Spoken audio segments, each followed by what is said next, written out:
We are back with another bread bin cabinet.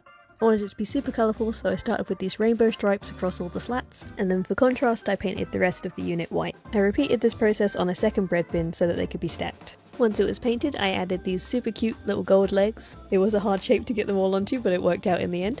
I then stacked the bread bins on top of each other and screwed them together. And as a finishing touch, to match the legs, I painted the handles gold. And here is my finished bathroom cabinet. I'm super happy with how it turned out. If you haven't seen it, then please check out our previous bread bin cabinet.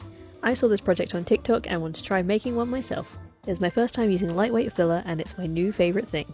It can be smoothed on, sanded, and it has the consistency of buttercream. It can be coloured using acrylic paint and put into a piping bag. I covered the mirror in some painter's tape to protect it and I started piping it on.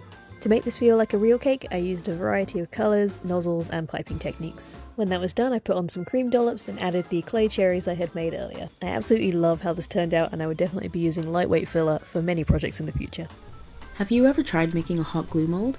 If you already have a hot glue gun, this can be a really quick and simple alternative to using silicone.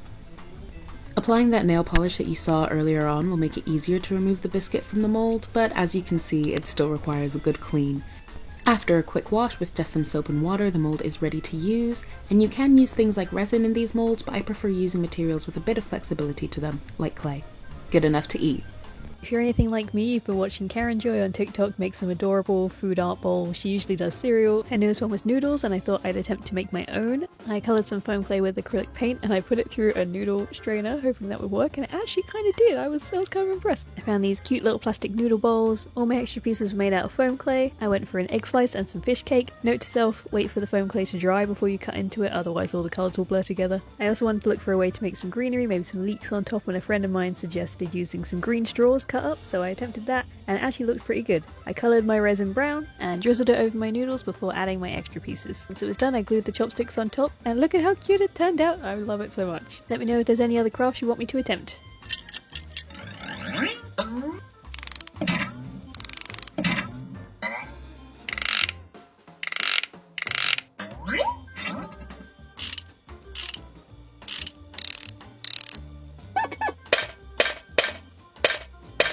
So today I'm going to be showing you how to do a transfer. For this you will need a laser printed image and some matte Mod Podge. Brush on the matte Mod Podge and put your laser printed image on top, making sure it is reversed when you print it, especially if it's text. Once it's completely dry, use a damp sponge to slowly rub away the paper.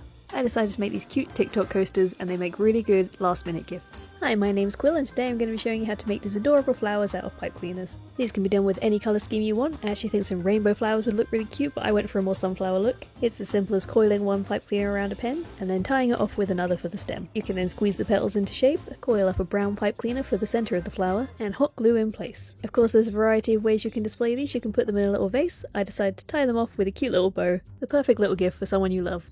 Please let me know if you make these. Ever since I moved back to the UK, I've missed seeing deviled eggs at parties. Like, they're just not a thing here, and I really don't get it because British people generally seem to love eggs. But anyway, I saw someone on TikTok make a deviled egg mirror, and I was like, oh my goodness, deviled egg tray, 12 partitions. Clock, 12 partitions. So obviously I had to make a deviled egg clock.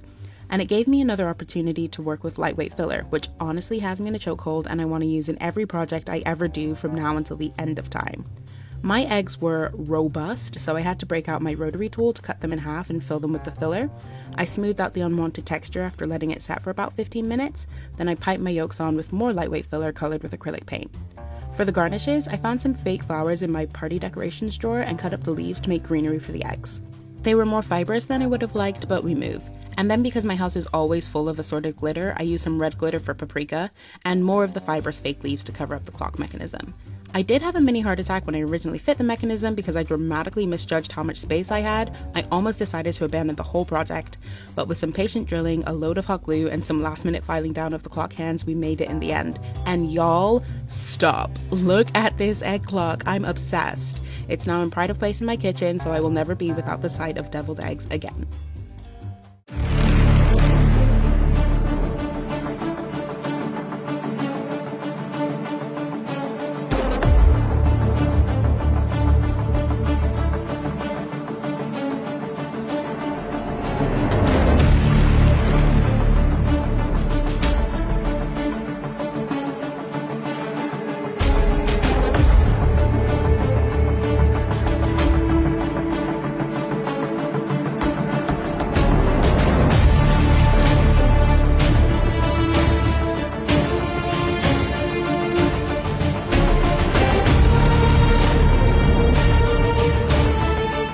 is a bubble tea that you can take with you everywhere. Very recently, my very favourite bubble tea place closed down for good, and I am in mourning, so consider this a part of my healing process. My go-to order is usually something quite desserty, like a taro milk with egg pudding or a taro milk with tapioca pearls, but I looked at my options for purple glue sticks, and I didn't like them, so we're going with pink, and we can just pretend that it's like strawberry milk or something. I did a couple of tries of this, and the first few times I could not get the glue to not go everywhere, but I think I really nailed it in this final one, and I'm really pleased with the result. And now look at it, it can go on a necklace, it can go on a keychain, or I can just put it on my mantelpiece and stare lovingly at it and cry when I think of all the bubble tea I can't have anymore.